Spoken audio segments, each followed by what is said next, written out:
Hi and welcome to XCAR's review of the year, where today we'll be rounding off 2013 with November and December. We went to Italy to talk to Horatio Pagani and have a look at the Huayra, and we had a walkabout around the new Mini. Brand spanking new Mini. I love the new Mini as a brand. I've sort of followed it for ages. I owned one for 8 years, had the first gen Cooper S supercharged thing. It was great fun. Now the new Mini was released in 2000, or it's concept. And that means there's a generation of 14-year-olds who haven't actually seen or been near or been in an old Mini. So to them, that is a Mini. And so their Mini isn't this tiny little cheap thing that was perilously unsafe, but an enormous laugh and very cheap. Actually, for them, it's a fun brand that do awesome stuff. They make nice cars that handle incredibly well. I've had a prod and a poke. It's a step up. Its bonnet, people have said, oh, it's a bit snouty. It's better in the metal. It's not as snouty. It's not as imposing as you think it is.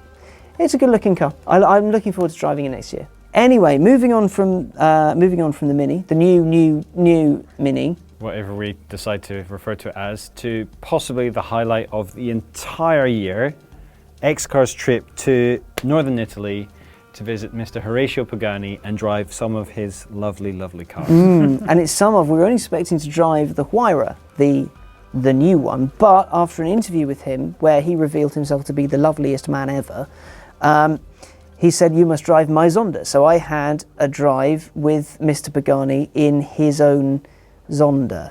It was the 6th one ever made. It was the first car all in carbon to be presented at the Geneva Motor Show. He drove me around, showed off what it could do, and then pulled over and went, "Come on then, get in."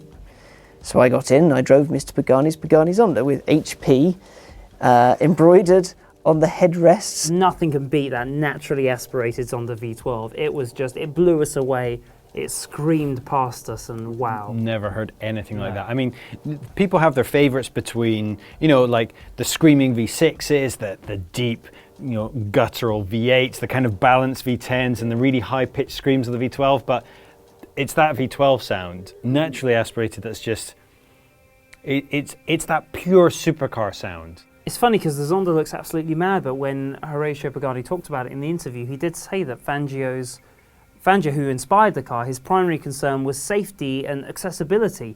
And that car was built to be incredibly safe first, and then incredibly accessible so that anyone could drive it. But you look at that car and it's an intimidating stance. I mean, it just looks absolutely mad, especially in all carbon fibre. But then the next day, got to drive a Huayra.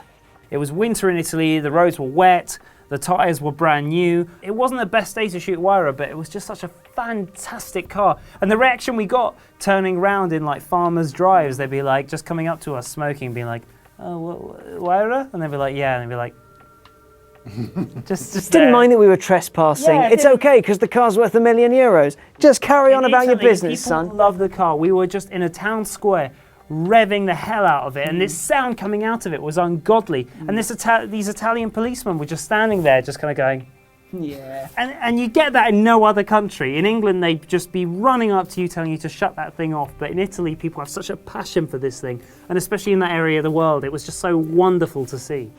And the car itself is simply astounding. I've never driven anything like it, and probably won't for a long, long time. It's, everything about it. The visual experience, the aural experience, and the physical experience of actually feeling the whole thing around you, feeling it move, feeling how solid it is, feeling how well built it is, and feeling the sheer force of the acceleration from that 6-litre twin-turbo V12 is just, as year ends go, that one's pretty good. We had our favourite photographer, Rue, was along with us, and he took some amazing pictures, and we've got galleries on the exterior, on the interior, which is hands down one of the most impressive I've ever seen in a car.